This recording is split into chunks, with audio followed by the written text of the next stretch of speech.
I have something to say about that. Good. That's good.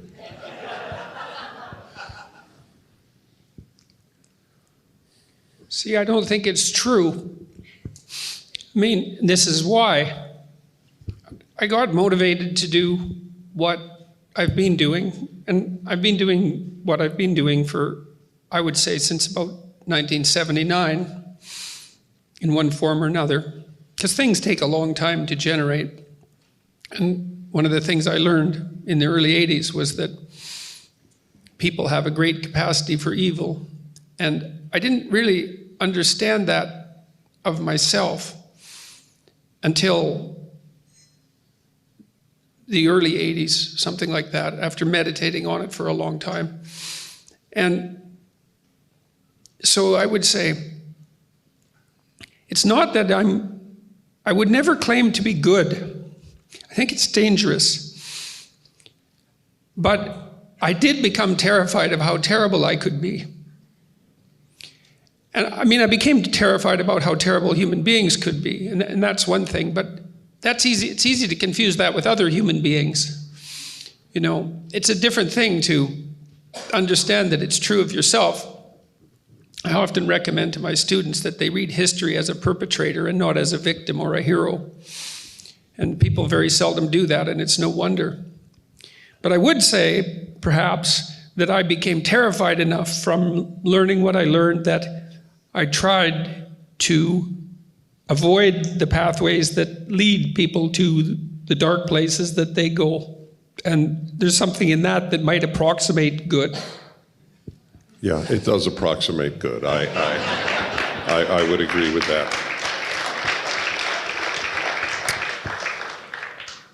The parallels between us are so eerie to me that in my book on happiness, which came out in '99, I actually have a chapter on the necessity of having a tragic view of life. And then I hear you speak of, like just now, this tragic view of life. And ironically, if you don't have that, you can't be happy. So it's just another example of this, and that you're getting this message out. If you want to comment on that, please. If not, I'll go on. You are such an, I watch you and you're such an intense listener. I don't know when you're going to react. So if you... Well, there's this old idea. You all know this idea. It's an idea that's expressed, for example, in the classic Disney movie, which I really like, called Pinocchio. And you know, when Pinocchio is attempting to free himself from the forces that manipulate him as a puppet and to become an autonomous being, he is required to go to the darkest place to find the worst monster and face that voluntarily. And in doing so, he rescues his father. And that's a very old idea. I don't know how old it is. It's one of the oldest ideas we have in written form, and there's no doubt that in its pre-written form, it would be tens of thousands of years older than that. And it's a very strange idea that you have to journey to the darkest abyss to free the spirit of your father.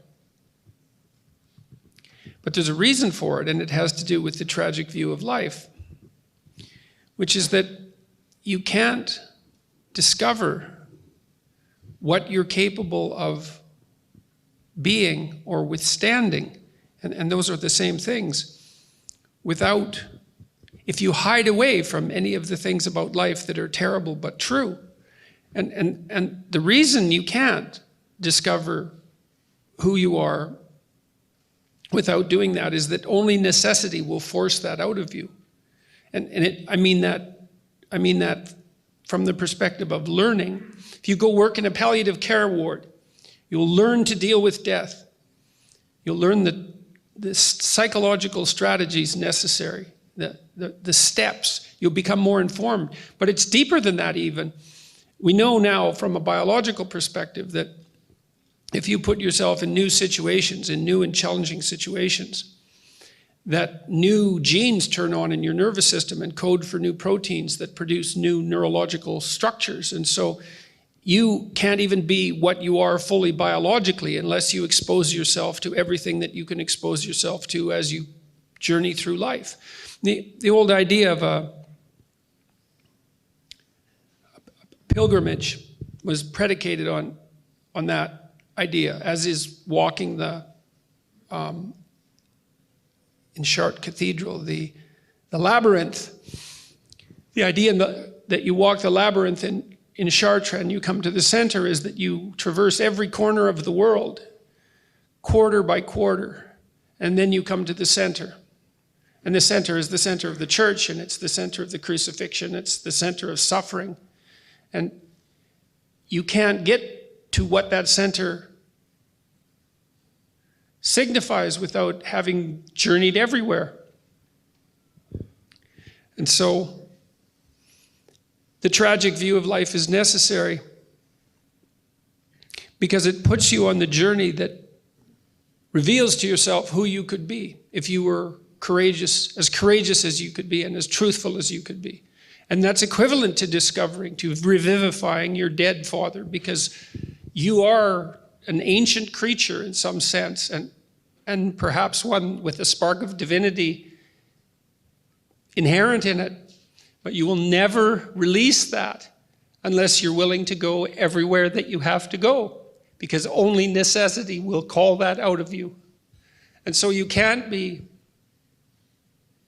happy, you can't be complete without, you can't know what you could withstand. You can't have any proper sense of self-respect unless you know what you can tolerate.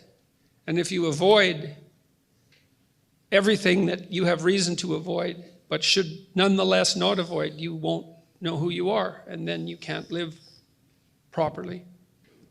So You have